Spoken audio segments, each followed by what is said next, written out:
Hello. Hello. How you doing?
Hey guys. Hello.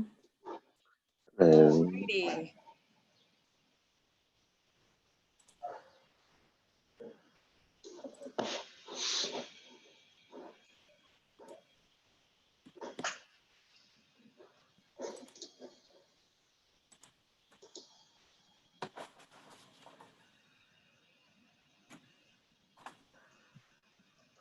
Andy, thank you for working quick on the No worries. session. I kept getting, I was like, of course it's Mary's session. Of course, right? They had to have been. Oh man. Yeah, so we got it open a couple minutes late. Sorry for the delay. Apparently the host that we had assigned there had some technical issues with their computer. Things happen. Happen. Question for you for the polling questions. Are we sharing the results after each one, or is that something you want to do like the end? Yeah, I would share the results. Let me check in with Andrea and Mary, but I would. Okay. Andrea just joined. Perfect. Andrea. Hey. Can you remind me and we'll let Andy know, we're sharing the results after each poll, each vote? I think so. Hopefully Dave will be on in a second to confirm. Okay. And just also, like, this is the same link as the membership meeting, right? So we'll just yeah, exactly. Yeah. Okay. I thought that was the plan, but it would, we should probably tell people that.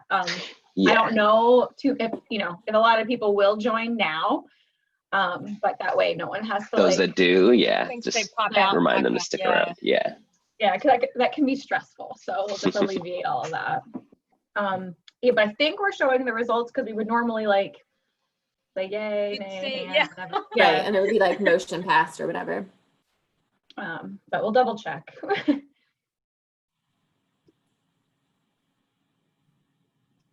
I'm like still like on edge. I don't know how you guys are like, you guys all look calm.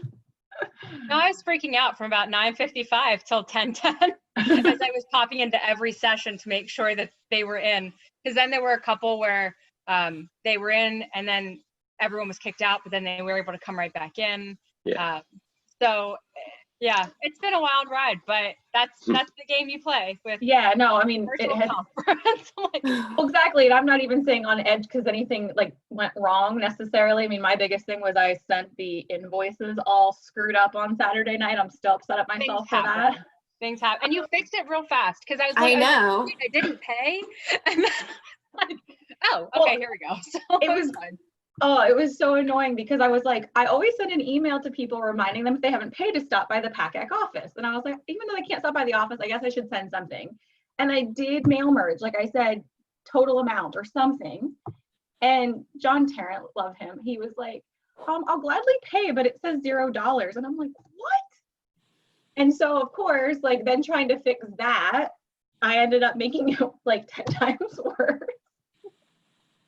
And I should have just gone through, because there weren't that many. I should have just gone through and literally clicked just those who owe 25 and actually written $25 out instead of trying to like do a mail merge. Yeah. So that's basically what I've been answering most of today is just people asking for receipts, which I told them to do, or just clarifying that. Too funny. And Like, people I continue to register. We're up to 373. Like Stripe Scan just joined us because I think they were talking with Liz. 374. See, like every minute, it's like somebody new shows up. And Scarlet, whatever Scarlet Solutions, the people who registered to exhibit for the original, and then we never heard from. They called me today, like, "Hey, what did we sponsor again?" And I was like, it felt weird being like, "Well, you could have like gotten a refund." I didn't say that because they're obviously on every slide, but they're now registered. Paul is now actually registered as an attendee now because he got the free sponsor code. I'm gonna admit Jeremy into the room, Jeremy Branch. Yeah, and I guess all. Yeah, I was gonna ask if you wanted me to let him in. Yeah. And I guess I guess I shouldn't have said some of these things. We're being recorded, so we shouldn't share this. We'll edit. It's good. Yeah, I can cut stuff out, so don't worry. Plus, we don't need this one, right? I hope not. I hope if it's approved, we don't. Does anyone have Dave's number to text him or? Yes. Yeah. I'm gonna put the link for the bylaws in the chat, just so I don't forget to do it. Thank you. Keep in mind, you're gonna have to do it again when everyone joins, because no one who joins after this is gonna see that. I was gonna see it. Oh, Good you're right. point. Okay. Good reminder for us Well, to say, like, let's share it again. No, I have like a Word doc that I had all the tabs open and I was like, I'm gonna screw this up. I was like, I just need to make a Word doc of all the things I need to put in the chat.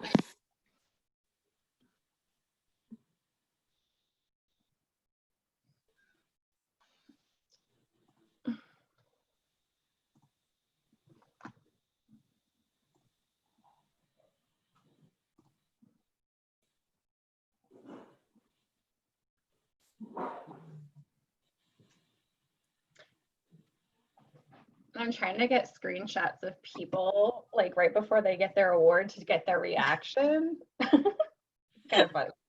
Were you able to find Rachel? Yes. Although Awesome. she wasn't big, maybe I didn't have it in the right mode, but like the slide was there with her picture, and then there were 4 people at the top, and she was one of them. I'm hoping that Steph has her camera on, because she texted me earlier to say like it's been a rough morning, like with the baby, I'm assuming, and she didn't have her video on then, so. I was like, but I really want to see your pretty face later. See ya. I know. I hope we can. I'm excited. I mean, I think she'll be there. It would just be a matter of whether she's on camera or not. Although I hope she doesn't like go, well, okay, I'll just put it on and then be like unhappy that she wasn't the way she would like to look. Yeah. I'm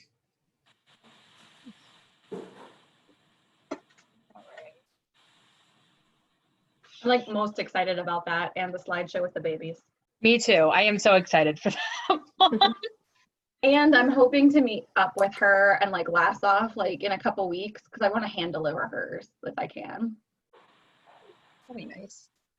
And I still haven't seen AJ because I was supposed to see him like months ago, and then I think that we had a blizzard, or I don't know, not blizzard, but we had the snowstorm and some other things, and then of course the last few months of quarantine. So many PACAC babies. It's been a lot this year. Hey, Dave. Hi. I like your background, Dave. Oh, thank you. I That's said that lovely. earlier. Right on the chairlift or something?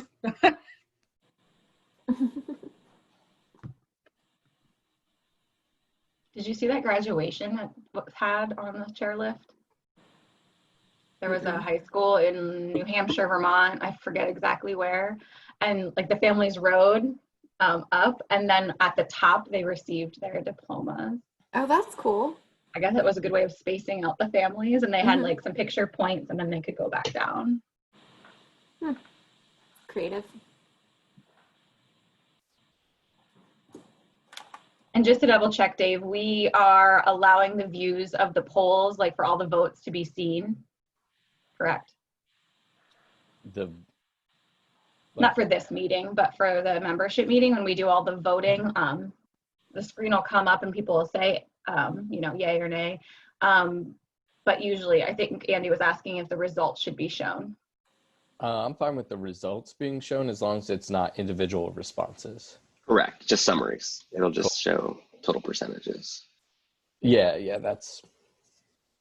I mean, we'll need to know if the motion passes or not.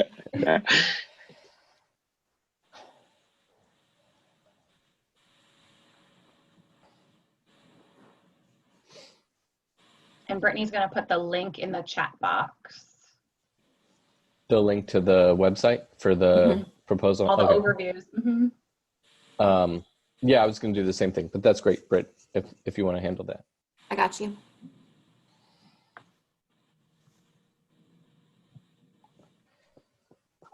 Was kind of hoping not a lot of people would show up to this, but the waiting room is filling up.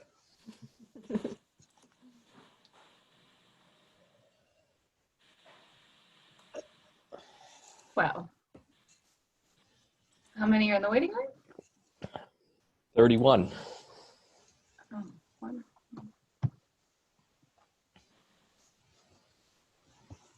Oh, I guess as the host, you can see that. Because I was like, what?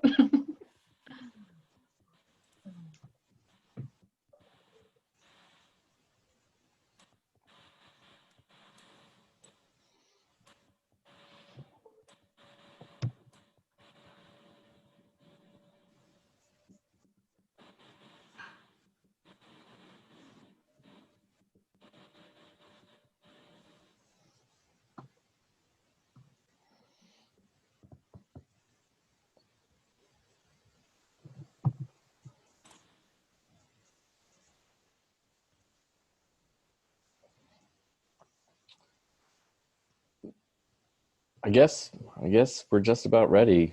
Andy, are you gonna let the folks in, or? Yeah. Do you want me to open the floodgates? Sure. All right.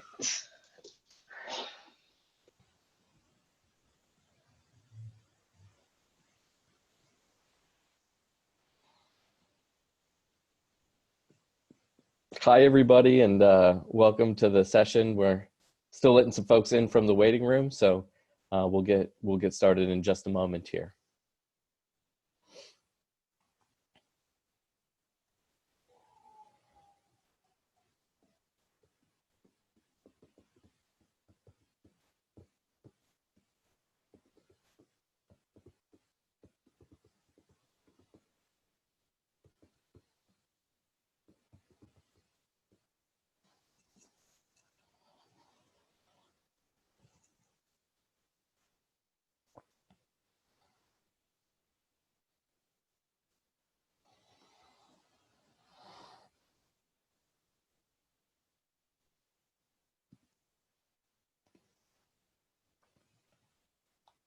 Again, welcome to all who are joining this session. The waiting room is still pretty active, so as we let some folks in, we'll get started in just a moment.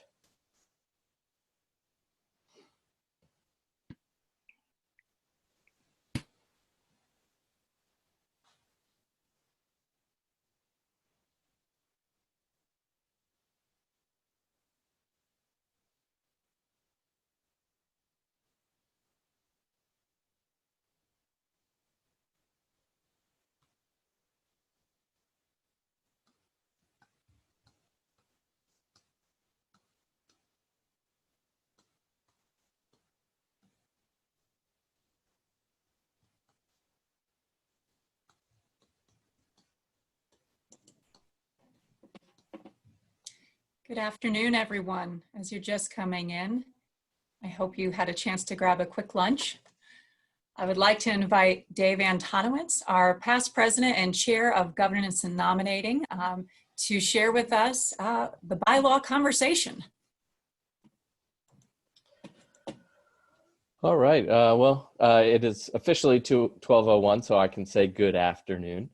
And welcome to the proposed bylaw session. The purpose of this session today is to review some of the bylaw changes that have been proposed for vote. The vote will happen at the membership meeting, which will follow this meeting.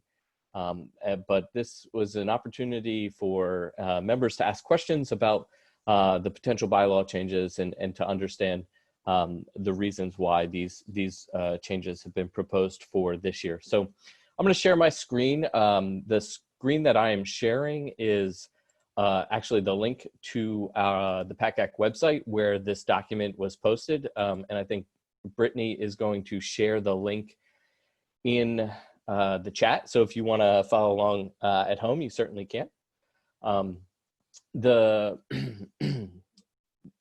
proposed bylaw changes for June 2020 for our membership meeting, we reviewed a lot of what PACAC's current bylaws have, and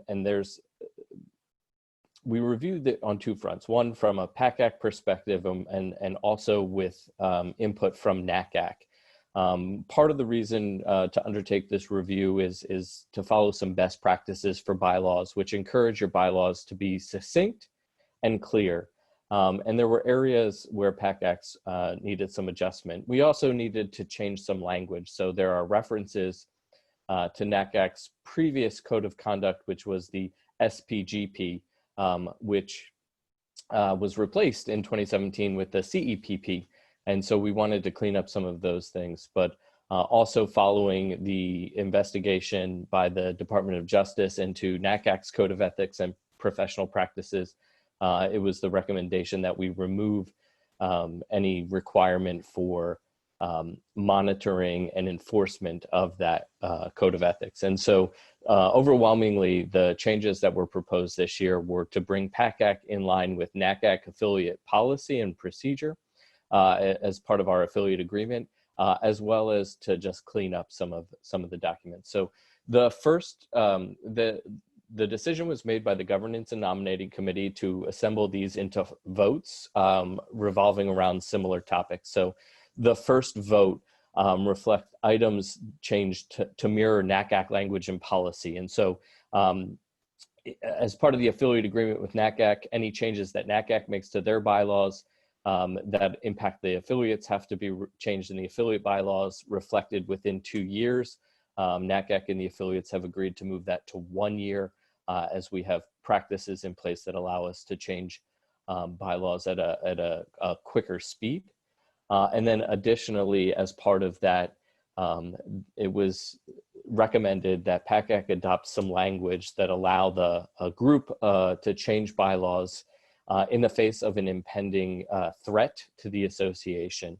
And so one example of that is if it weren't allowed by the bylaws or by Pennsylvania state law for PACAC to hold a virtual meeting with official votes being allowed, we would have to change those bylaws. And we wouldn't be able to do that in a virtual setting. And so giving some authority to a group within the executive committee to make changes was important to protect NACAC in that example, but also in other cases if there were pending litigation or a Department of Justice inquiry or something else that proposed a threat to the association's ability to continue their continued viability. And so the Governance and Nominating Committee felt that a group of officers, which are the presidential stream, so the president-elect, president, and past president, as well as the treasurer and chair of finance and budget, along with the at-large delegates, all of those positions are voted by the membership into their positions on the executive committee. And so it felt like that was the best group to assemble to make some of these decisions. So that is proposed for vote one. At this time, I'll entertain any questions that folks may have on vote one. You can put them in the chat box if you'd like.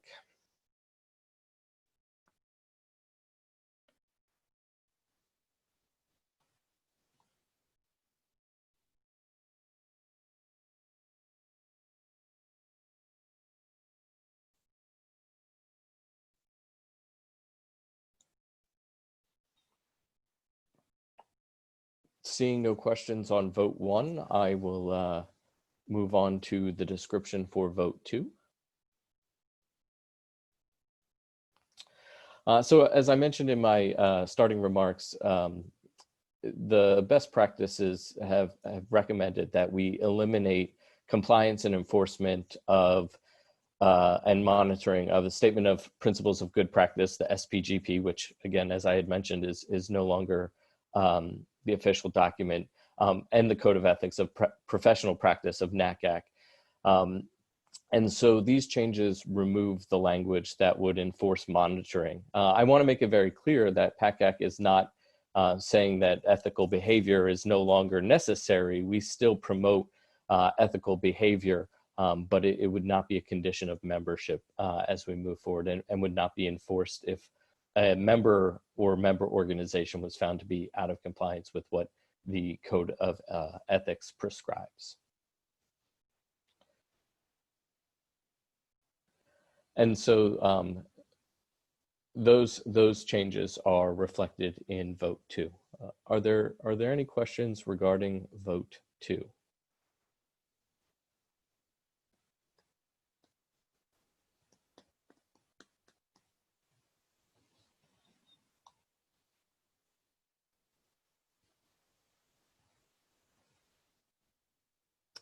So a question has come in the chat from Stacy Kunitz. It says, what would then be a reason to kick an institution out of PACAC?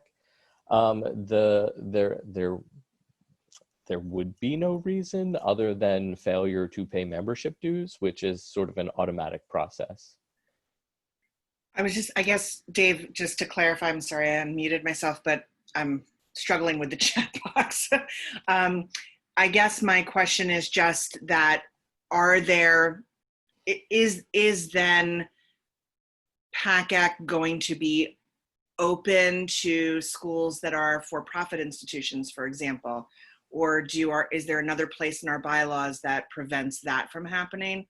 And post-secondary institutions that are for-profit? And then I guess, because I believe that they're not eligible for NACAC membership, but I'm curious about PACAC. And then my other question is just, is there, well, I guess you answered it before, but I wonder about,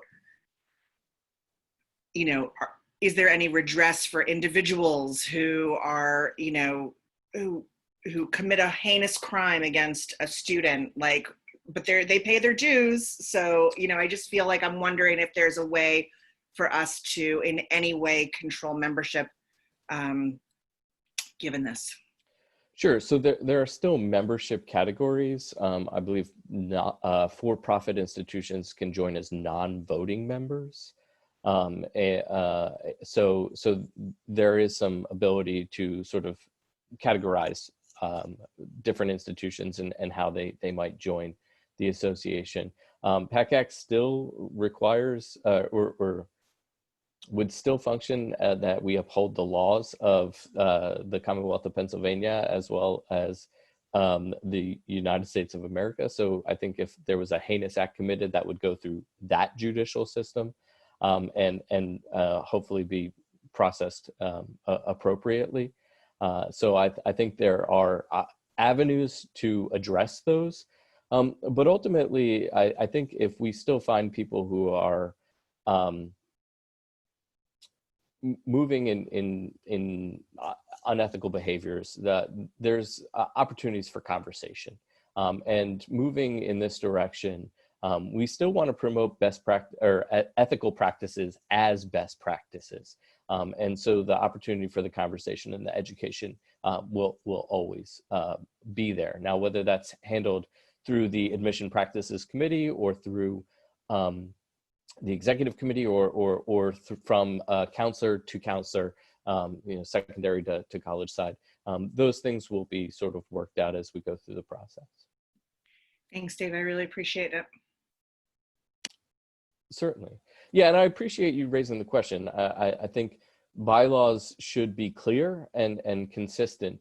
And so understanding how really maybe unusual circumstances or rare circumstances would be applied And we had to do a little bit of research and consultation with a lawyer to understand if we could even legally hold a vote in a virtual platform and setting.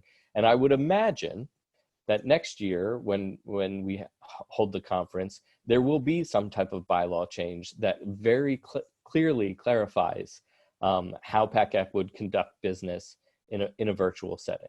And we do have that ability through Pennsylvania law in the absence of a direct message in our bylaws. Any other questions on vote 2 before I move on to vote 3?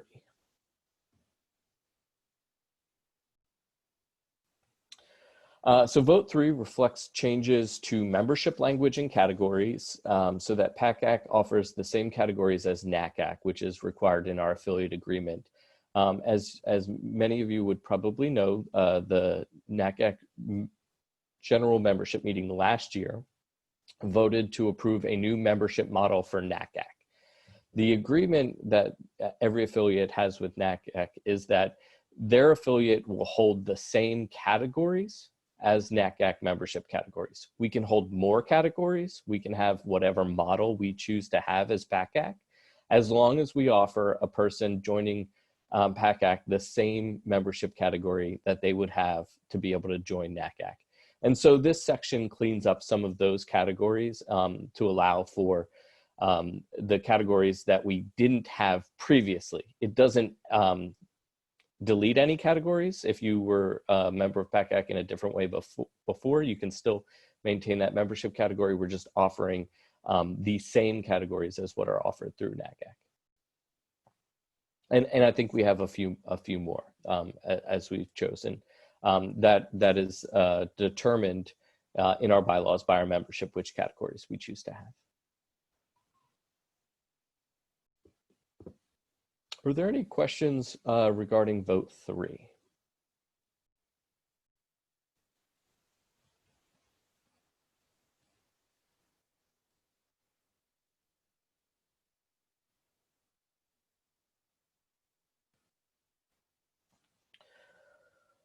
Okay, moving on to vote 4. So vote 4 removes language that is approved and by the executive committee and is contained in PACAC's responsibility of leadership handbook.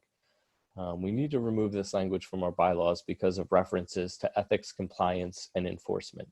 So one of the suggestions that we had through our audit of our bylaws were to take pieces out of the bylaws that were approved by different governing bodies. So the committee descriptions of standing committees are in our bylaws and would require the membership approval to change them.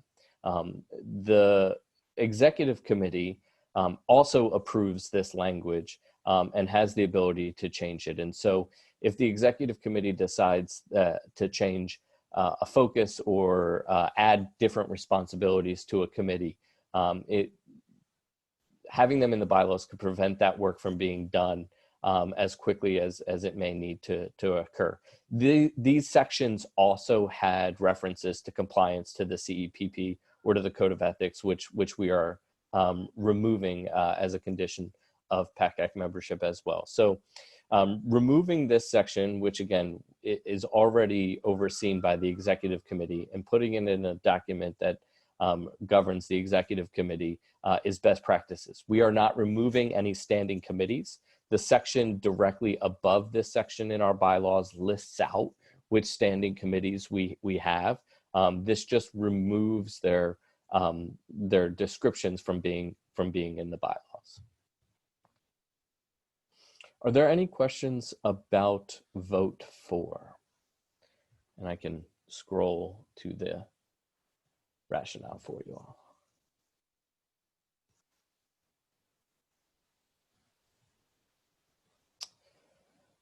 The purpose, I'll just say overall, the overview, the purpose of this is to allow PACAC to address the business of the association, to allow for our members and our volunteers and our committees to do the work that they need to do to help the association grow and move forward. And some of these pieces were in conflict with NACAC policy. Some of these pieces were in conflict with the consent decree that was agreed upon by NACAC and the Department of Justice. And some of these pieces just allow us to be more nimble and agile in our practices. I think if we were having an in-person conference this year with under different circumstances, we'd be looking at a lot more of the bylaw changes that allow for the association to have that flexibility. I have graciously decided to give those responsibilities to Mary Smith as she enters into her term as the chair of the Governance and Nominating Committee. And part of the reason why we assembled these votes in these 4 ways is to streamline the voting process in our virtual meeting and to allow us to conduct this business without having to take up too much time or process that can become cumbersome. So we tried, again, to streamline things as best as we can. And doing it in this way was the way that we felt made the most sense. I'll entertain questions at this point. I'm going to stop my screen share. Again, the link to this website is in the chat at the top of the chat if you want to refresh the changes and rationales. But I'm happy at this point to have a conversation about any of these items if there are any questions. Again, the vote will occur a little bit later this afternoon in the membership meeting.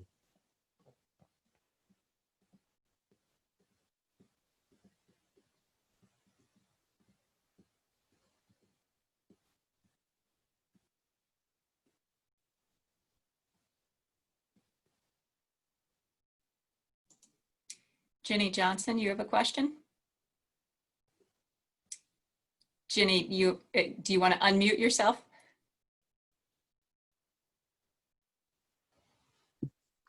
I was batting a fly. Thank you so much. Jenny. Did you get it?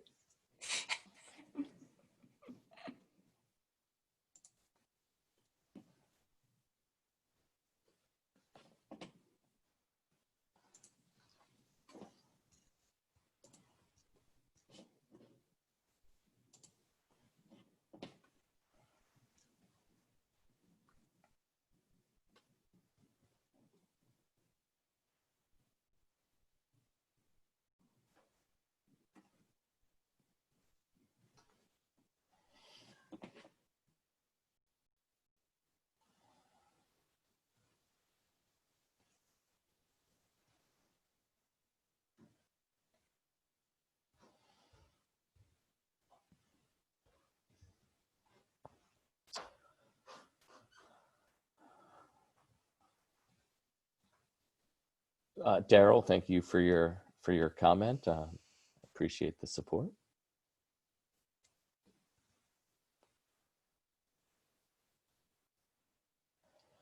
Again, if you don't have questions, I would invite you to find 10 more minutes back in your life where you don't have to be staring at the screen. I'm happy to stay here and answer any questions that you may have. You can put them in the chat or raise them, unmute and raise them in the group.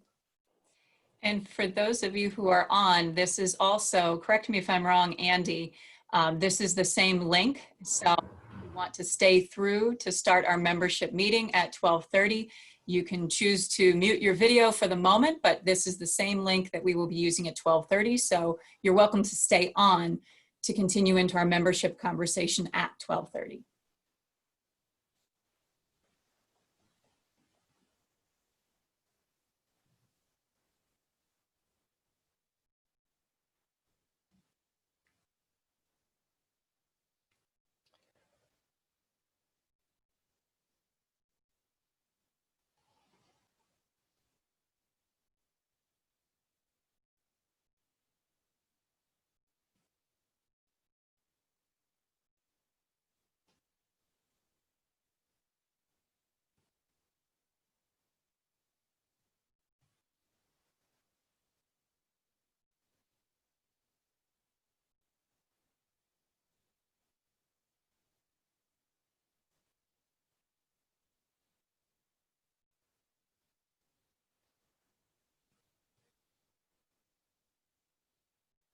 I'm happy to open up this time and space to questions on other topics, if you'd like. My favorite season is autumn. I am a fan of golf and long walks on quiet beaches. And Okay. Here's a question from the audience. Who's your favorite Connecticut resident? Could you name it?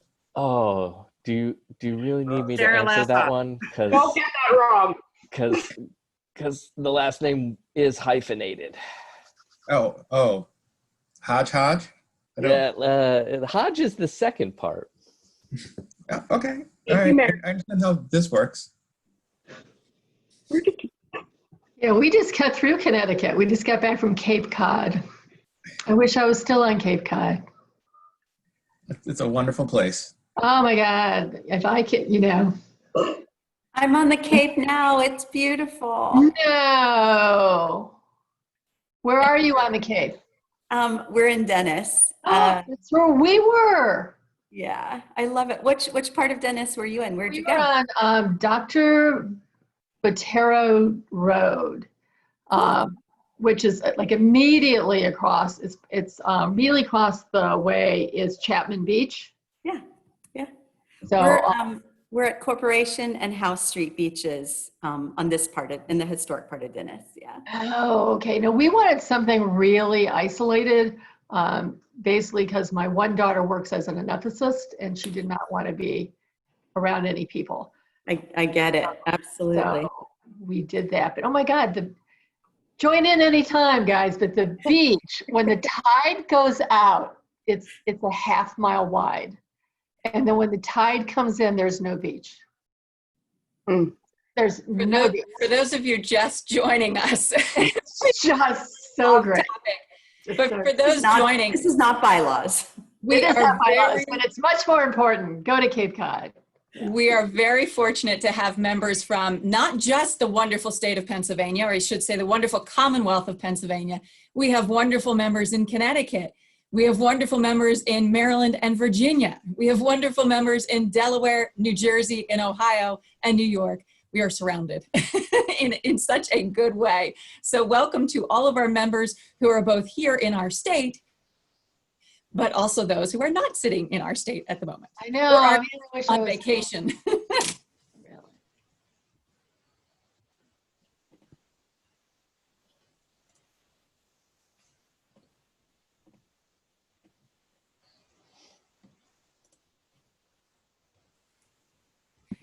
Daryl Jones. Sometimes that's the best state, Daryl.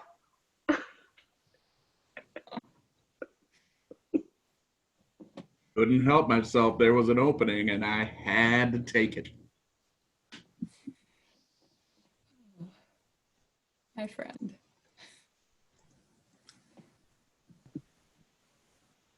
Daryl, I didn't recognize you in orange. I expected more of like an umbrella. I don't know. Well, Gettysburg has a sponsorship for its athletic teams from Under Armour. And I was not about to dress up today, so this is what we get. There you go. There you go.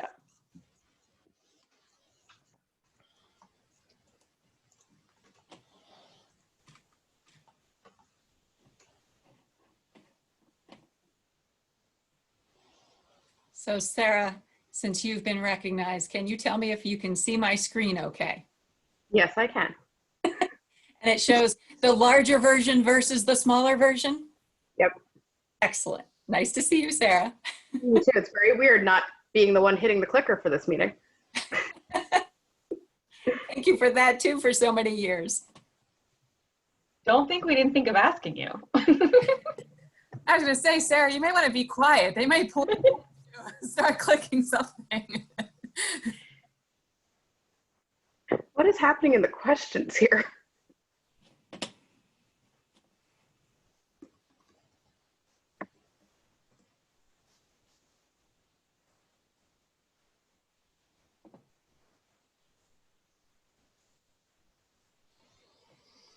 I'm going to make this the last call for questions about the bylaws.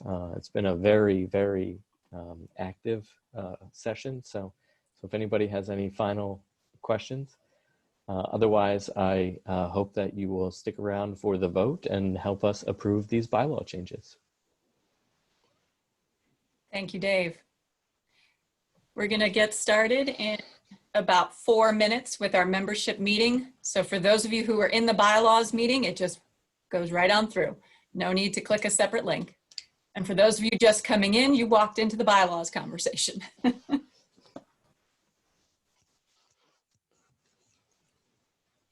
I wish I could figure out, Mike Dunn, how to have some warm-up music. That's a great idea. That's the limit on my technological skills. Screaming children in the background, I don't think count.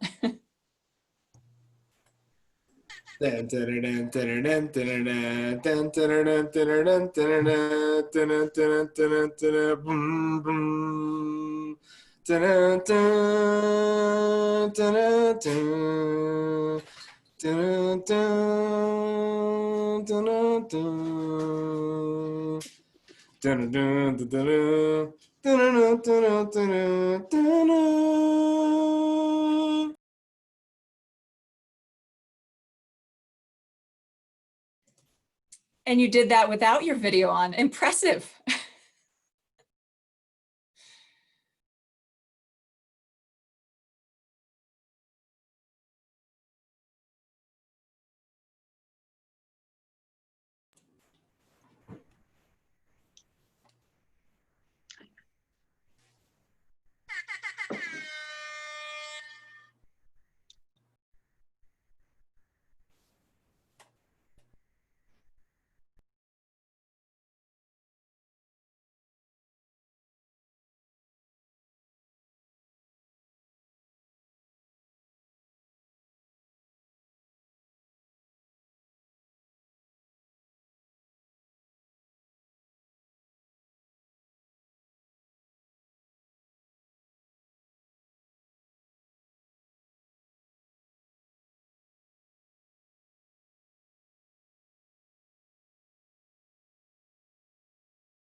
So we have officially hit the 12:30 mark, but we'll give it 1 more minute for all those still entering from the waiting room.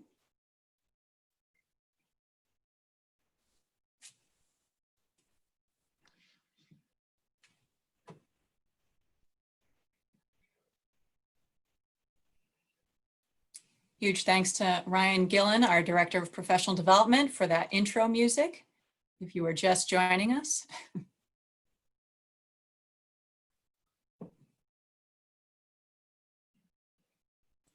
I do what I can.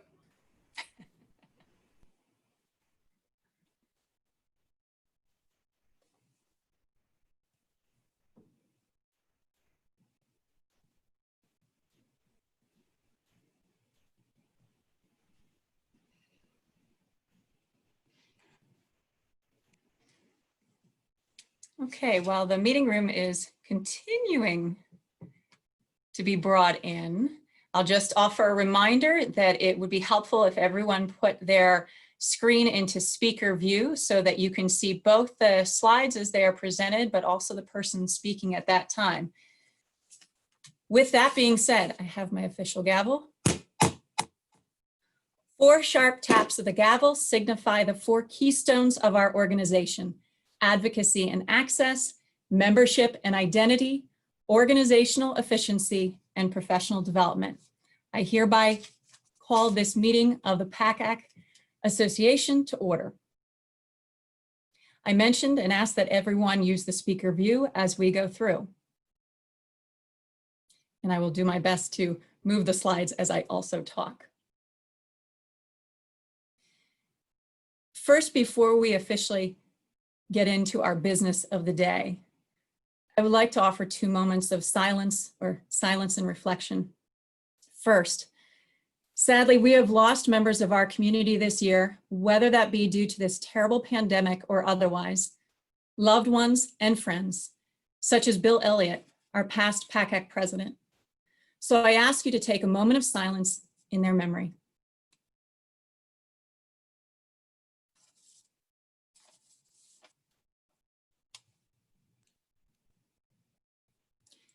Second, our nation has experienced incredible tragedy in the recent deaths of George Floyd, Breonna Taylor, and Ahmaud Arbery, the senseless and appalling murders of Black Americans, and the injustice that has continued for far too long. At this time, I ask you to take a moment of silence to remember their loss and the loss of the many who have not been named.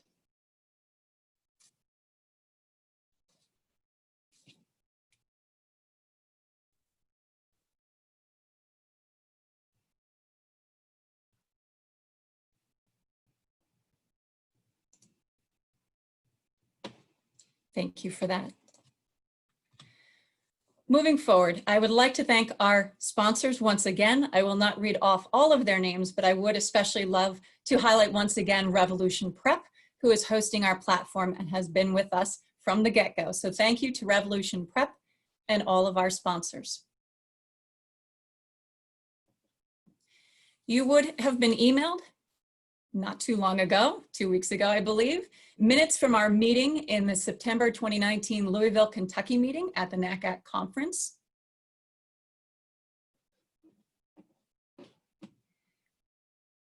At this time, if there are no questions relating to those minutes, Taylor Miller has made a motion on behalf of the executive committee to approve said membership meetings September 2019, and Brittany Grayson has agreed to second. With that being said, that will start the first of several polls. We will be using the poll feature in Zoom. Those of you who are PACAC members in good standing may vote. So Andy, if you would kindly bring up the first poll for us. Please respond aye or nay.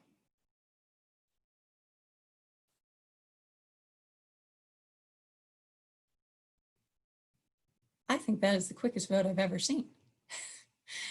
So we are at 71% of the vote in favor of aye, and the motion passes. Thank you, Andy. You may discontinue the poll. At this time, I would like to call forward Michelle Oliva to give our report of membership. Michelle? Thank you so much, Mary.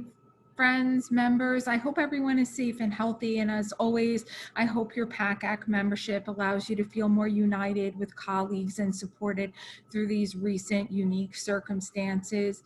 Being a member has never held more importance in my mind than now. This is an opportunity to adapt together and stay in tune for our students and careers.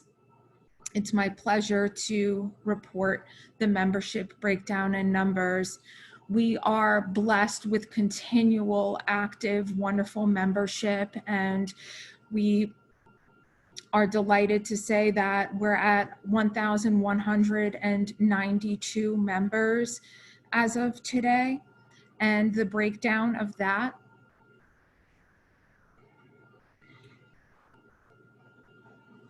is college admission professionals, 650, independent counselors, 75. Our secondary school counselors are at 346 members of the Media One, full-time students 5, non-affiliated 3, community-based organizations 7, for-profit organizations 19, nonprofit is 28, other is 8, retiree 2, emeritus is 15, honorary 33 members. Congratulations to everyone on this wonderful accomplishment. Thank you so much. Thank you, Michelle. If Michael May, our treasurer, will give the treasurer's report. Thanks, Mary. Just wanted to give everyone some highlights from the latest treasurer's report.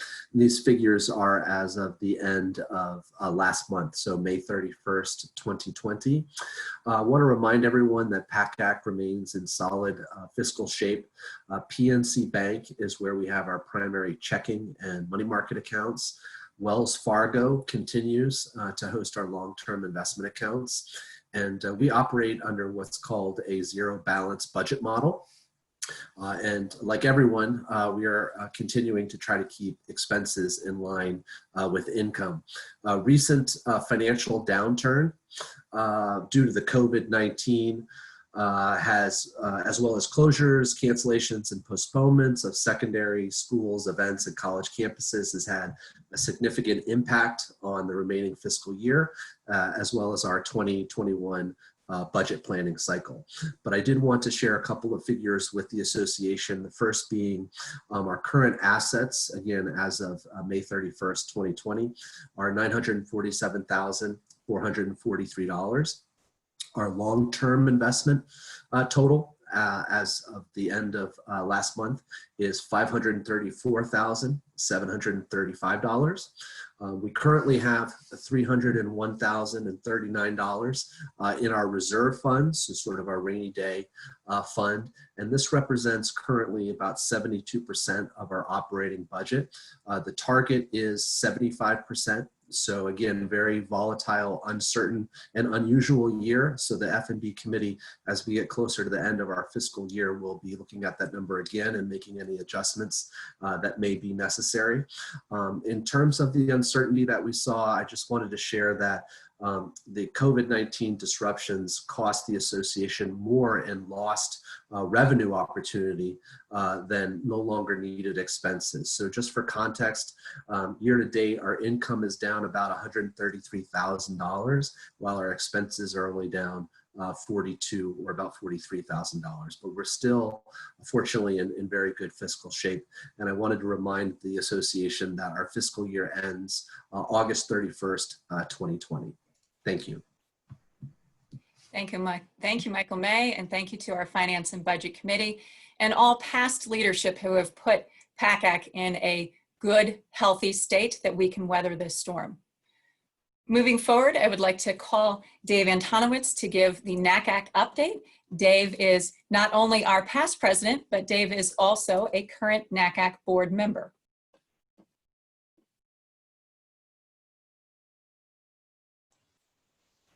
Thank you, Mary. It gives me great pleasure to share with you all some updates from the NACAC Board of Directors. I have promised Mary that I will keep this brief, but will certainly be happy to answer any questions that anyone may have. I'm going to put my email in the chat if anybody has any questions about the information that I'm sharing today or other questions about NACAC. So to start, I'm sure many of you have seen that NACAC has announced a new CEO. Last year, Joyce Smith made the decision to retire at starting July 1st of 2020. And so NACAC underwent the process of searching for a new CEO to replace Joyce. I want to note that Joyce has been devoted to NACAC for over 30 years and a far longer time devoted to the profession of college admission counseling. And so it is really a monumental undertaking to find somebody to step in and fill the role that she has filled. She was the first CEO of NACAC and held that position for quite a long time. And under her leadership has seen a major transition within within the association in terms of growth of membership programming, all kinds of advocacy and business practices as well. And so I want to take a moment to publicly thank Joyce for her devotion and legacy that she leaves NACAC in such a good position. So thank you to Joyce. In May, it was announced that the new CEO will be Angel Perez. Some of you may remember that Angel served as a keynote speaker at a PACAC conference within the last 7 or 8 years, and has been a very active part of the enrollment management and higher education community. He brings with him a pretty clear vision of where NACAC can be in the future and some great ideas for how to get us there. As part of his CEO transition, he will be launching a listening tour with the purpose of meeting members and understanding the constituency of NACAC and understanding the issues and opportunities that the association will have during this transition and moving forward. Another big update is the CEPP, the Code of Ethics and Professional Practices of NACAC. As you're probably aware, NACAC spent 2.5 to 3 years in negotiations with the Department of Justice as an inquiry was launched into how that document could possibly infringe upon the anti-competition regulations set forth in the Sherman Act. NACAC and the Department of Justice did agree to a consent decree, which was filed in federal court earlier this spring and approved by a judge. And under that consent decree, NACAC agreed to remove certain provisions from the Code of Ethics of Professional Practices, as well as to enforce monitoring and compliance and education of how those pieces affected antitrust legislation. As such, NACAC has reviewed the Code of Ethics of Professional Practices and has made recommendations to the Admissions Practices Committee of NACAC to adjust the document and revise the document moving forward. The recommendation has been that that document turn into a best practices document instead of a mandatory principles document. Soon we will see a draft of what will be coming forward as a guide to ethical practices in admissions.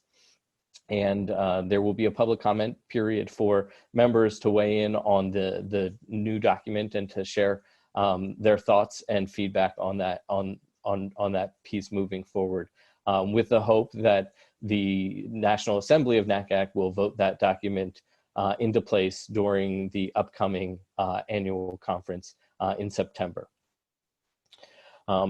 There's a lot of work that went into that, and I want to thank the not only the National Admission Practices Committee, but also the Admission Practices committee chairs from all the affiliates who spent a lot of time reviewing and revising and providing feedback and updates to that document. Last year, it seems like a while ago, but and at the annual membership meeting of NACAC, it was agreed to introduce a new membership model. The change shifts some of the focus from individual membership to institutional membership. And that model will go into place starting in January of 2021. NACAC operates a membership and fiscal year on the calendar year. And so in October, you'll start to see information about membership renewal under the new structure and new rates. It is the hope that in most cases, offices will see their membership rates decrease slightly with the goal of increasing access to NACAC membership for more folks who are in the counseling to post-secondary education space and people who help students make the transition from secondary to post-secondary education.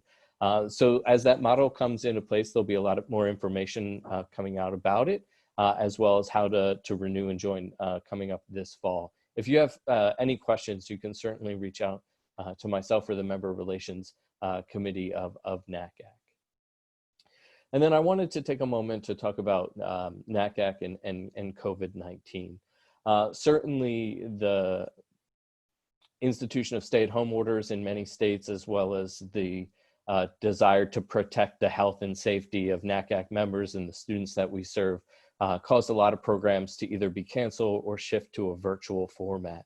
At that time, NACAC staff has really undergone a huge effort to keep the association business moving forward as best as possible, while also pivoting and transitioning to more virtual offerings, as well as digital opportunities to have conversations on how to navigate these uncertain times. There were a number of resources that were pulled together fairly quickly for both the higher ed side as well as the secondary side, to share information about what they were doing, campus openings, virtual events, all those kinds of things, as well as some opportunities to transition some of our programs. Of course, there was a parallel impact on the standardized testing world, and NACAC has strongly encouraged institutions to offer flexibility to students who may not have the same access to testing as we would in previous years. And so there was a very, very strong statement put out in that regard.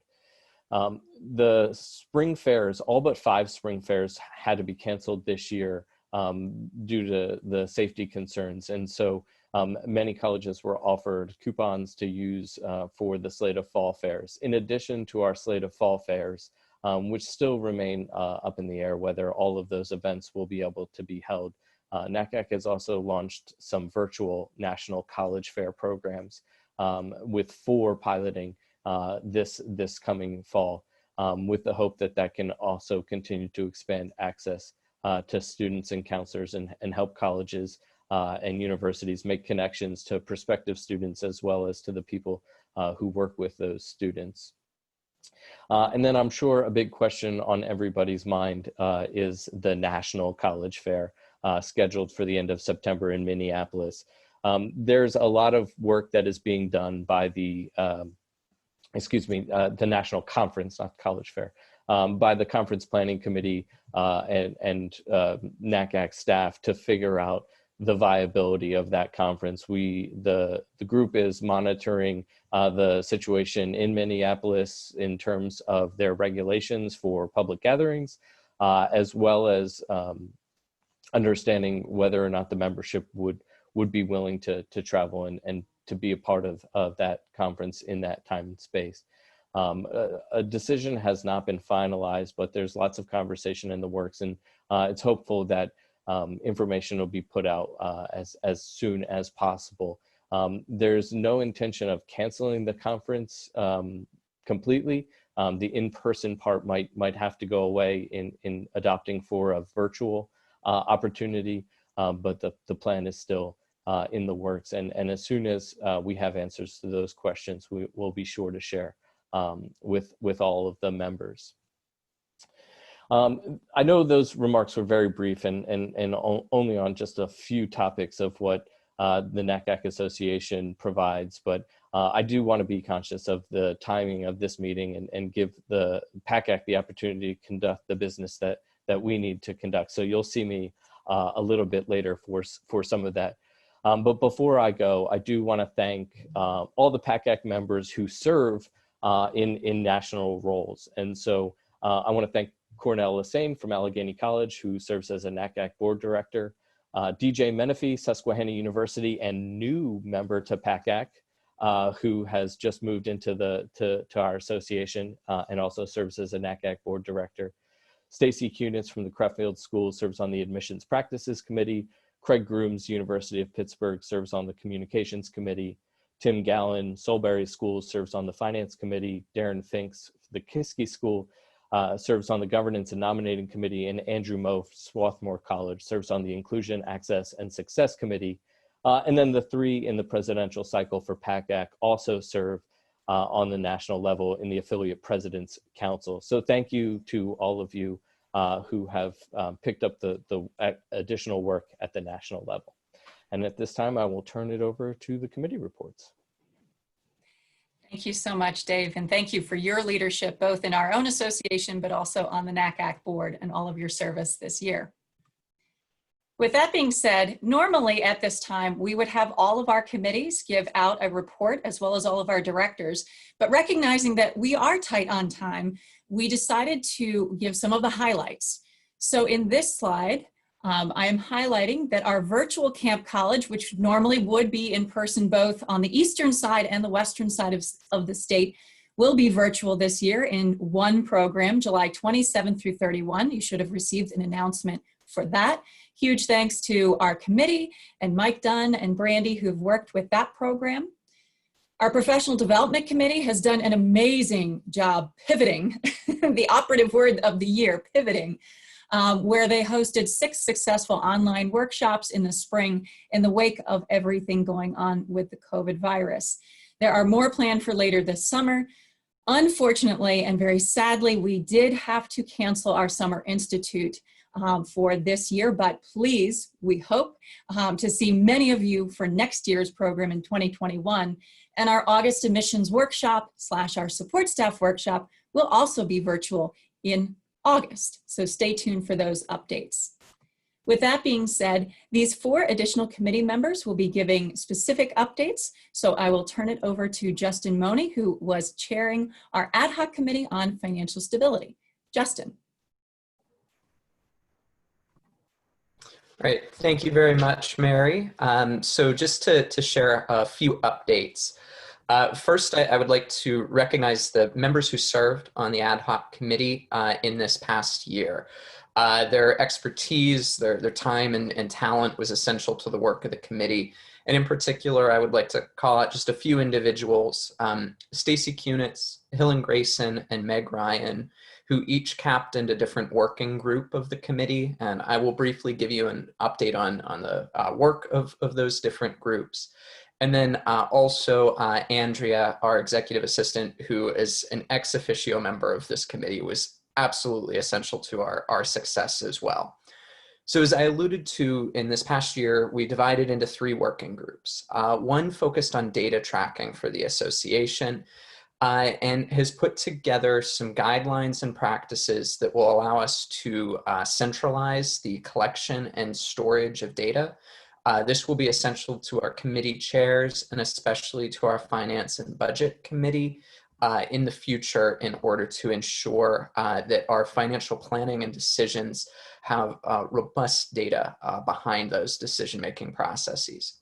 Our sponsorship and advertising working group has prepared several documents that are going to be made available to our committee chairs that will provide a draft agreement form for entering into sponsorships or arranging for advertisers, and has also put together sample prospectus documents that are going to allow us to seek out financial sponsors or advertisers for different events and aspects of the association's work where we have perhaps not fully leveraged the opportunities before. I know all of you have experienced some of the great sponsorship opportunities that we've seen called out as a part of this conference, and the hope is that we can extend that then to other aspects of our work. And then finally, our Culture of Giving working group has focused on how to establish more of a culture of philanthropy within the association in terms of some of the nuts and bolts of how that can be accomplished. We have added a Donate Now button to the PACAC website. You can find it in the top right corner, as well as I believe it's on the nav bar on the left-hand side of the screen. We've also made some recommendations to our Finance and Budget Committee to make some changes to our Finance and Budget Manual that will allow for us to expand the ability to donate to the association beyond just donations to our endowment fund, which supports our counselor assistance program.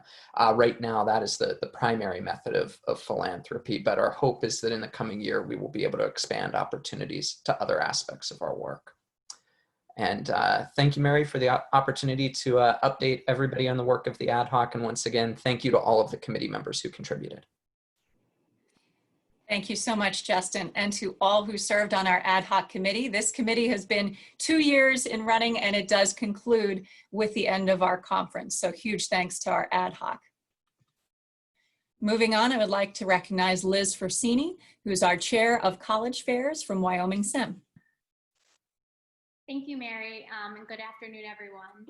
I'm pleased to share some updates from the College Fairs Committee. First, I'd like to give a thank you to everyone who supported college fairs across the Commonwealth this past year, especially our volunteers and on-site coordinators and host institutions.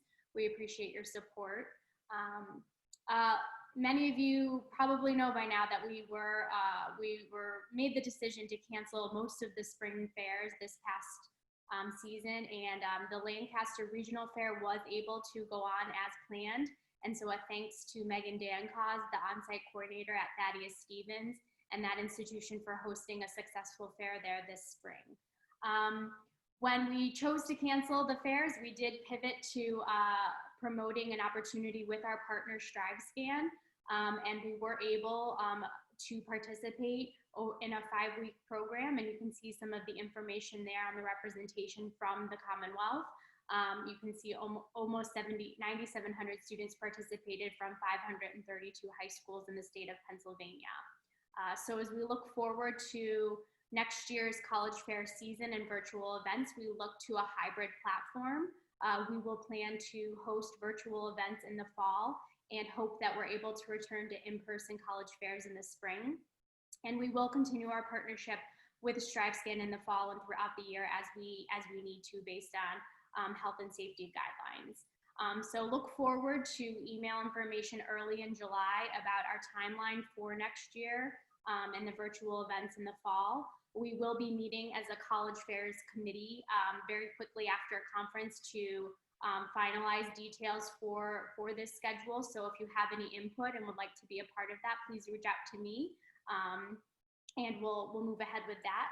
I would also like to thank Jeremy Miller from Shippensburg University and Barb Condrey from Alfred University, who have worked on a daily basis to manage the comprehensive list that's available on the PACAC website under college fairs.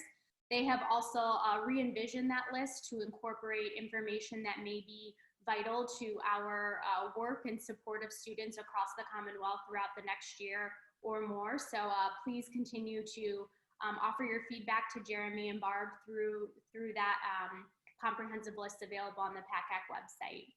And last but not least, if you're interested in kind of brainstorming and thinking about college fairs and virtual events as we look to the fall, there will be a session this afternoon, and Zach from StriveScan will be a part of that conversation. So if you're interested in learning a little bit about their technology or asking questions or just being a part of the conversation, that might be a great session to consider. So thank you, Mary.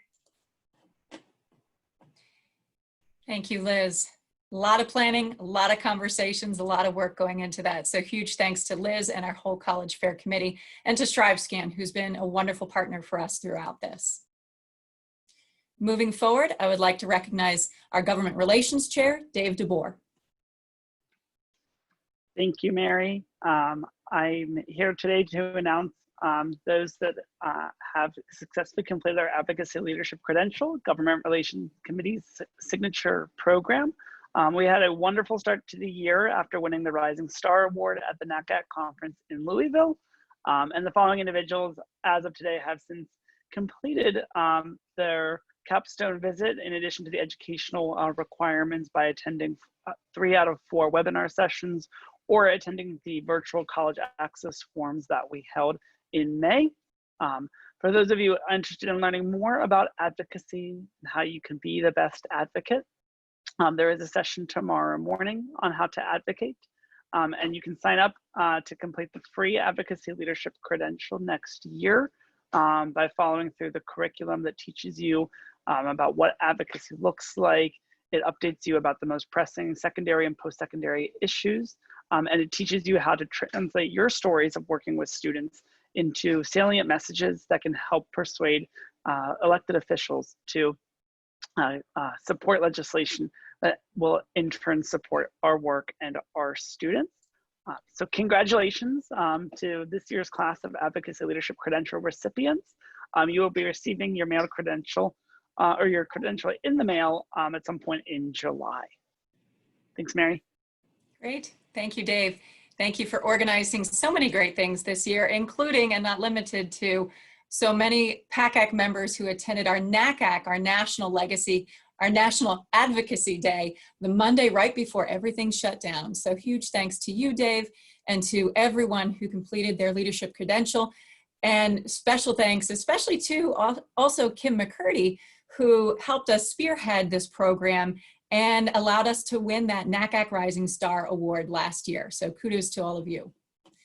With that being said, moving forward, I would like to, Lauren Gordon, who is our Director of Marketing, is actually on maternity leave. So kindly, Erin Latimer has agreed to step in to award or to recognize the awards of scholarship for students. So Erin. Good afternoon, everyone. Each year, we have the opportunity to review applications for the PACAC scholarships that assist in funding students from the state of Pennsylvania who pursue 2 or 4 years of higher education. This year, we received 341 applications for the PACAC scholarships, which was over 20 more applications than we had this past year. We were able to present 3 scholarships this year. Our first is the Benjamin James Memorial Scholarship in the amount of $1,500 to Nia Smith at Oakland Catholic High School. Nia will be attending Penn State University this fall. Our $1,000 PACAC scholarships were awarded to Jada David from the Academy of Notre Dame de Namur, attending Howard University, and Caitlin George from Cheltenham High School, attending LaSalle University. I want to quickly thank all of our scholarship committee members for their hard work in reviewing applications and selecting from a talented group of applicants. And a big thank you to all of the school counselors who took the time to nominate and advocate for all of these talented students. Thanks.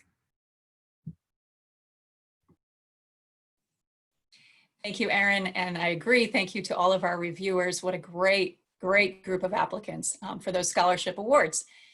Normally, again, you would hear from all of our executive committee members, but in the interest of time, I just wanted to share a huge thanks to all of our directors, officers, and committee chairs who've been fabulous in this very incredible and different year. So I won't read off all of their names, but I will give a moment so that you can.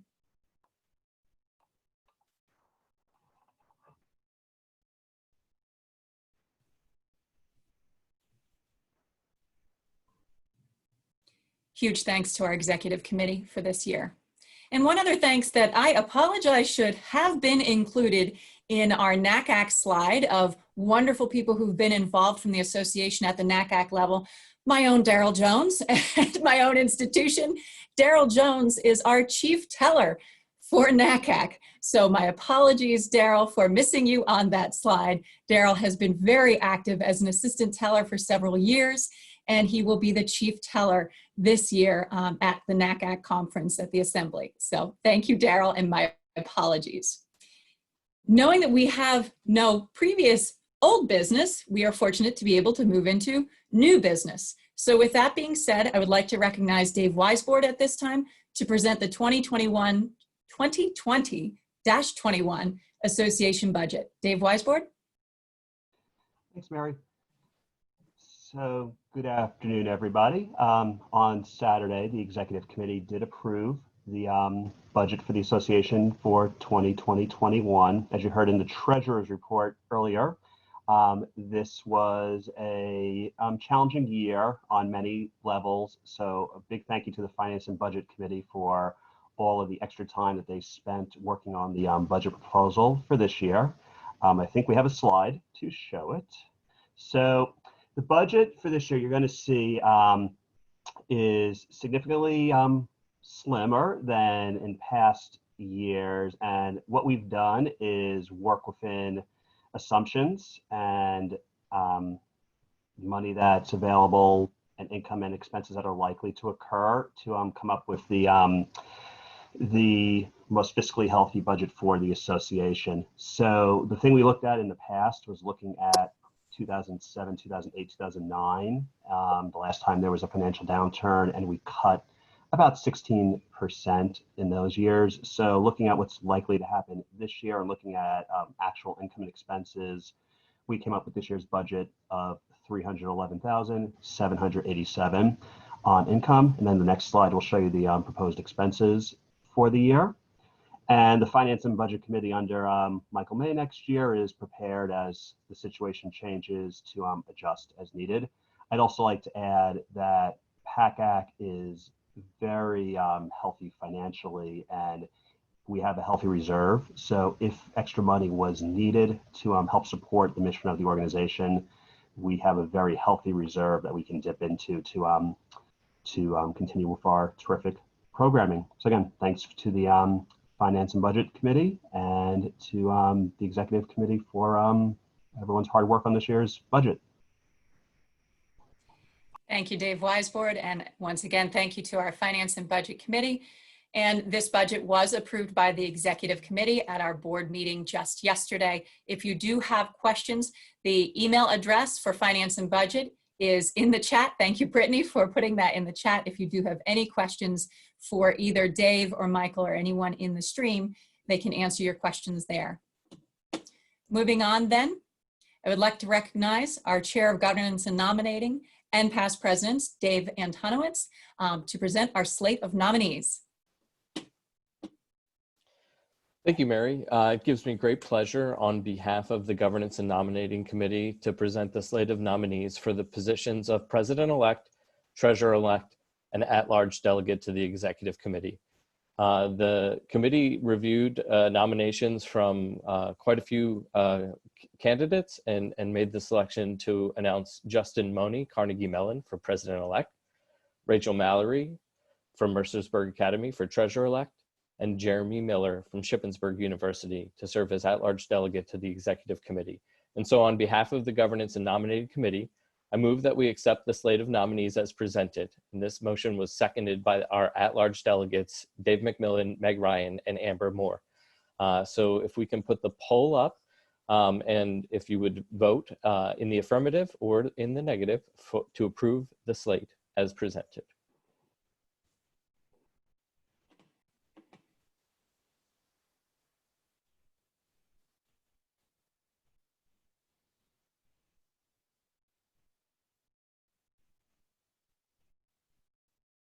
Seeing an overwhelming number of votes in the affirmative, I declare that this motion is passed.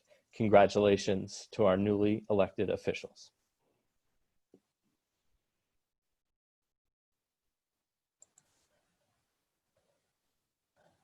Moving on to the next vote. It is important that we vote for delegates who will serve PACAC to the National Assembly. For this vote, it is noted that only PACAC members who also hold NACAC membership may vote for these candidates. And to serve as delegates will be Justin Money, Carnegie Mellon University, and Corinne Logan, St. Joe's Prep, joining the already elected slate of delegates. And so on behalf of the Governance and Nominating Committee, I move that we accept the slate of nominees as presented, with seconds from the at-large delegates, Dave McMillan, Meg Ryan, and Amber Moore. And so could we put up the new poll?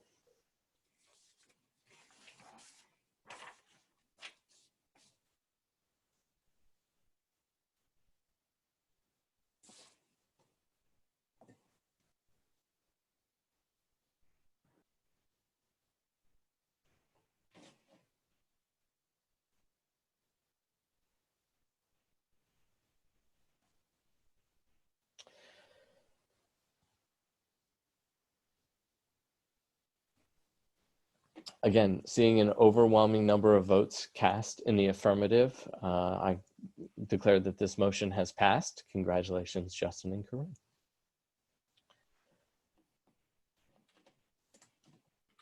The next vote is to approve the slate of alternate NACAC delegates. Should one of our NACAC delegates not be able to serve, we need to have a list of approved alternates. And so those alternates are Candace Duckworth, University of Vermont, Catherine Souza, Archmere Academy, Jeremy Miller, Shippensburg University, Krista Evans, Kutztown University, Meg Ryan, Allegheny College, and Rachel Mallory, Mercersburg Academy. On behalf of the governance and noting that this vote is only eligible for PACAC members who also hold NACAC membership. On behalf of the Governance and Nominating Committee, I move that we accept the slate of nominees as presented, again, seconded by our at-large delegates, Dave McMillan, Meg Ryan, and Amber Moore. So we'll put up that question.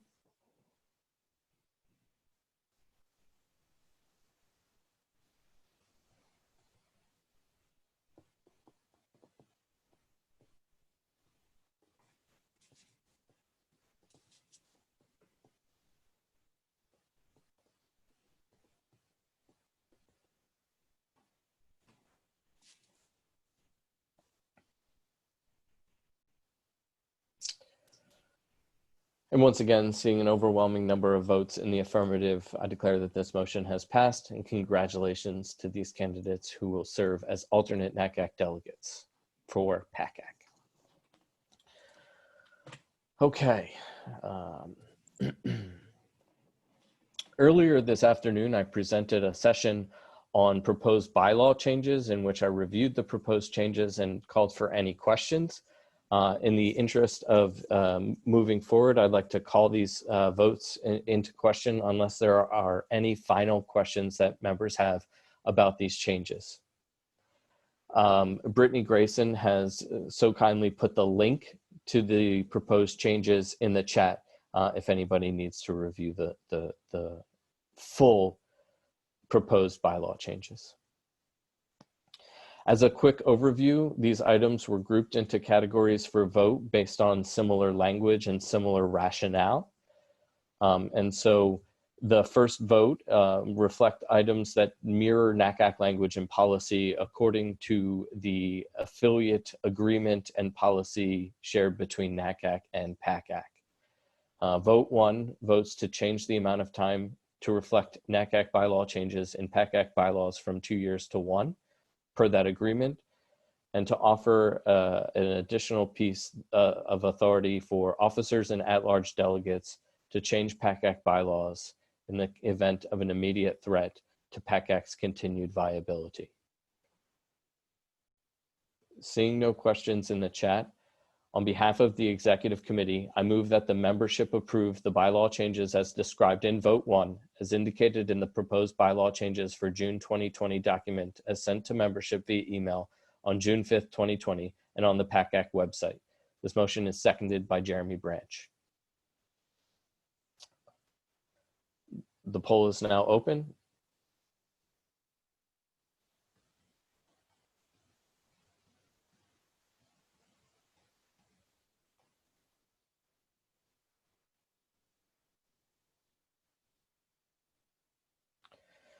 Just as a point of order, as per the PACAC bylaws, in order to pass a motion, a quorum of 10% of the registered voters, registered attendees for the conference need to be present.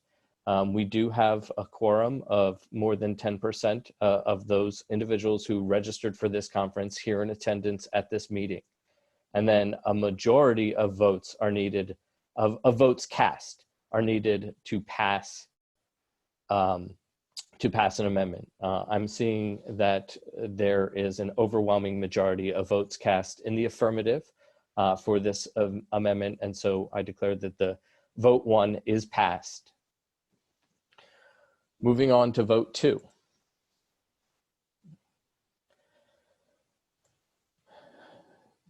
These changes eliminate compliance and enforcement of the Statement of Principles of Good Practices, which is a document no longer sponsored by NACAC, as well as the Code of Ethics of Professional Practice of NACAC, which is the current ethical documents sponsored by NACAC. The requirement of compliance enforcement conflict with outcomes in the consent decree that NACAC and PACAC have entered in with the DOJ, and so we are removing these sections that jeopardize PACAC's continued viability.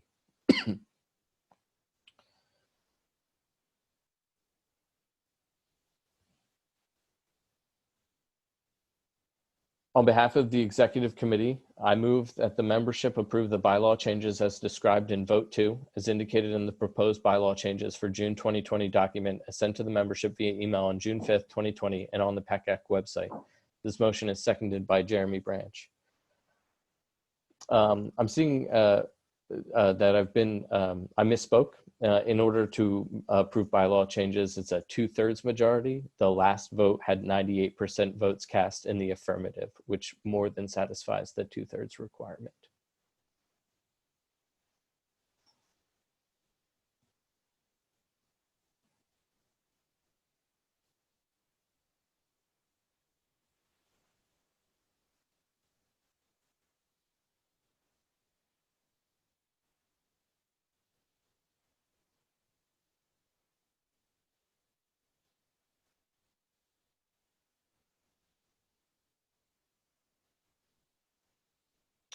I'm seeing an overwhelming number of votes cast in the affirmative. More than 99% of the votes cast are in the affirmative, and so this motion passes.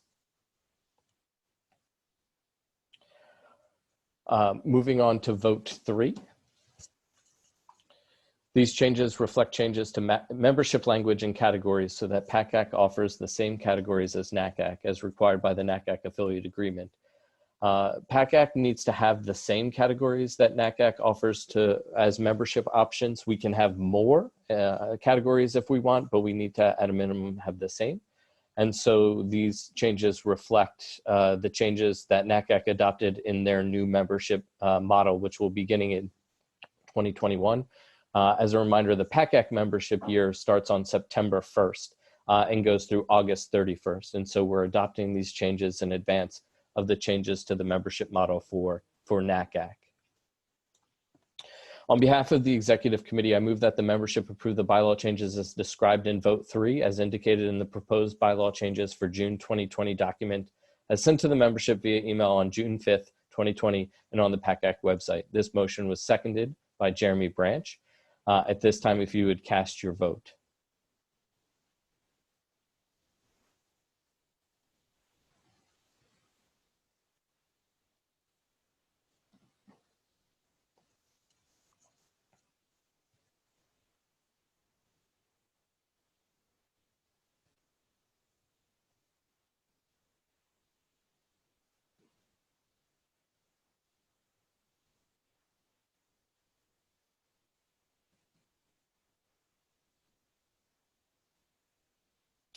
Seeing 100% of the votes cast in the affirmative, I declare this motion passed.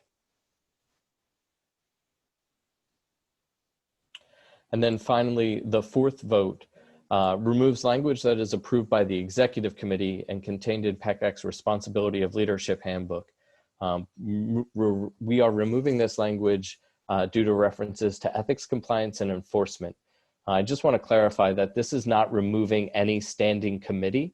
The standing committees are listed in the bylaws in the section immediately above this section. This is just removing the committee descriptions, which are maintained and adjusted by the Executive Committee. And so what this proposed change does is help to streamline PACAC's practices as an association. And so on behalf of the Executive Committee, I move that the membership approve the bylaw changes as described in vote 4, as indicated in the proposed bylaw changes for June 2020 document as sent to the membership via email on June 5th, 2020, and on the PACAC website. This motion has been seconded by Jeremy Branch. At this point in time, if you would cast your vote.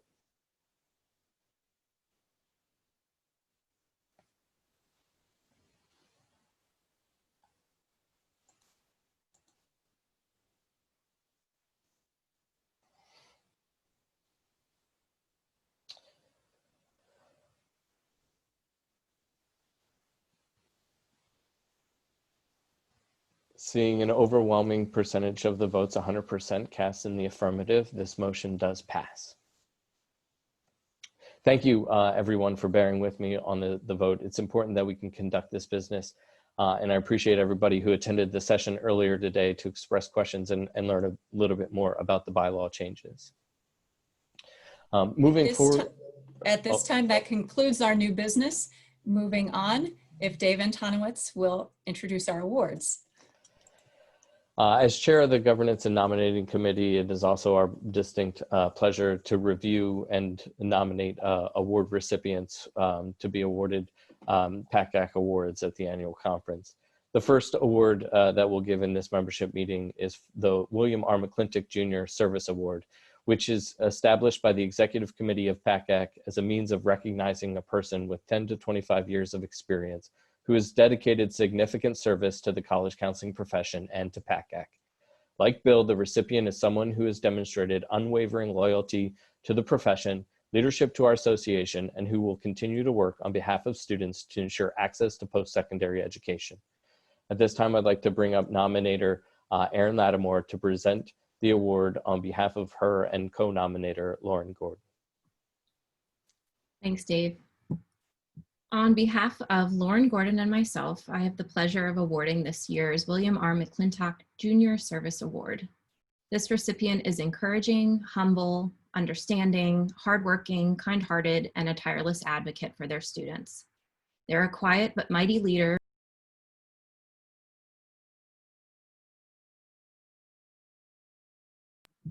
Sorry, I thought I had unmuted myself. On behalf of Lauren, Gordon, and myself, I have the pleasure of awarding this year's William R. McClintock Jr. Service Award. This recipient is encouraging, humble, understanding, hardworking, kind-hearted, and a tireless advocate for their students. They're a quiet but mighty leader who is a natural mentor to new professionals and a motivator to their peers. They look out for others and build confidence within their colleagues. This person has exceptional organizational and time management skills and is a rock star to balancing work and home life. Within the PACAC organization, this person is the reason why many of us, myself included, began and continued our involvement on the Professional Development Committee, as they previously led the committee when it was chaired by one person, and that one position has since evolved into two. This person is not without flaws, and similar to Lauren, they did in fact choose to get married over a PACAC conference weekend. Most recently, this person has supported Lauren and I more personally than professionally, as within the past year, all three of us have become new moms. Before I announce the winner, Lauren's daughter Eleanor and my daughter Madeline have a brief message to share.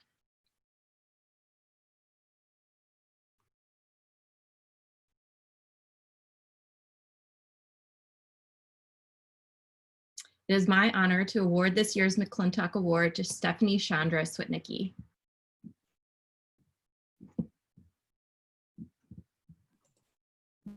Stephanie, if you're there, I invite you to unmute your video and say hello so we can all see you.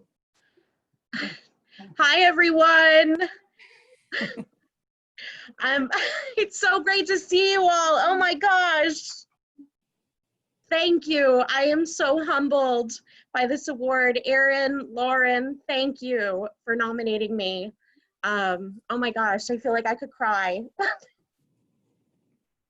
Thank you all so very much. Congratulations, Stephanie. When we see you next, we're giving you big hugs in person. Absolutely. Lots of love, everyone.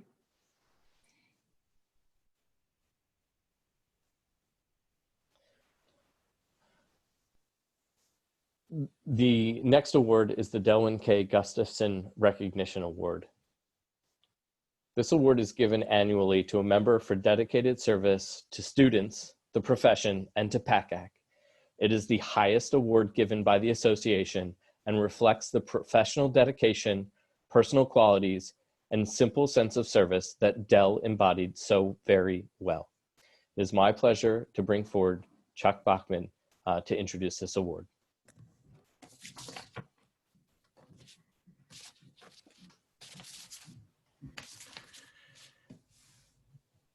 I think all of us would greatly treasure the three tenets of that esteemed honor. Again, professional dedication, personal qualities, and a simple sense of service. When I think of outstanding professionals who also embody these characteristics, there truly are many. But for me, one person keeps coming to the top of that list. In terms of professional dedication, our recipient is a steward of his institution's admission office. Over 3 decades of service is truly a testament of dedication to our profession. I cannot imagine how many applications our recipient has reviewed. Well, maybe I can. But more importantly, I cannot imagine how many lives have been touched in the span of those 35 years. And far beyond the students' lives that he has impacted, he has served as a mentor to countless new hires on his team, and his realm of influence on the people who comprise our profession extends far beyond his campus. Simply, he is a lifelong friend and mentor to so many. Our recipient is also a frequently requested speaker at secondary schools north, south, east, and west. And additionally, he has served as a high school commencement speaker. He shares his talents as a frequent presenter at NACAC and PACAC conferences, and I too have had the honor to share the stage with him on more than one occasion. When you meet him, you do not forget him, and he is a friend to so many. In fact, a few years ago, PACAC honored him with the William R. McClintock Jr. Service Award. But today, we kick it up a notch, a reference to his gourmet cooking skills. For what it's worth, I doubt anybody in our profession has a longer title. Senior Associate Director of Admissions, Coordinator for Multicultural Admission, and Intercollegiate Athletics Liaison. His business card is the size of a small billboard. In terms of personal qualities and sense of service, my good friend is truly one of a kind. Possessing arguably the finest public speaking skills among the members of this association, he commands an audience like few others. Through his use of humor, poignancy, exceptional storytelling skills, and a dash of fatherly advice, he has shared his words of wisdom on the college search and selection process with thousands of high school students. Bottom line, he is admired and respected by students, parents, and counselors, unlike any professional I have ever met, and for one simple reason.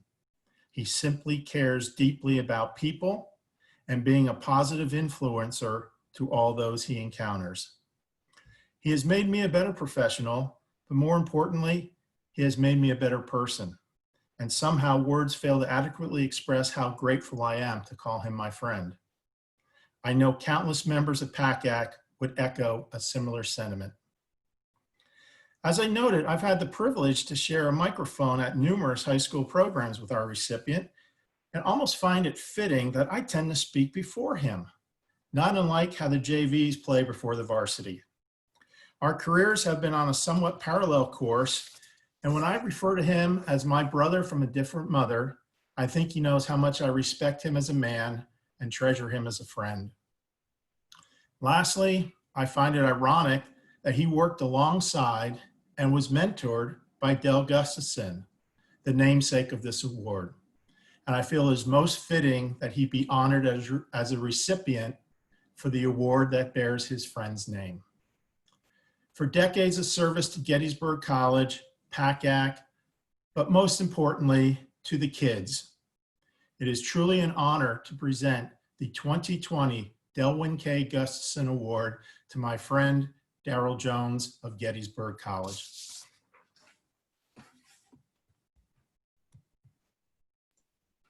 And Daryl, if you will kindly unmute and give us a few words. All right. Wow. And thank you. A lot of you who know me know that I greatly admired Del's quiet and forceful way of getting you to just be your best. And I feel like I owe it to his legacy to do the same. I'm not a limelight seeker. I just like to do what I do. I feel so blessed to have such a great team. I mean, Gail, Mary, everybody, you all keep making me better, keep making me want to be better. To all the colleagues with whom I've collaborated, both in this state and beyond, it's a pleasure and an honor to work with you and for your students. I'm deeply touched. And Chuck, how in the world did you and Mary and everybody else keep this such a secret? But I thank you from the bottom of my heart. It is a pleasure and an honor. 1,000 times. Thank you.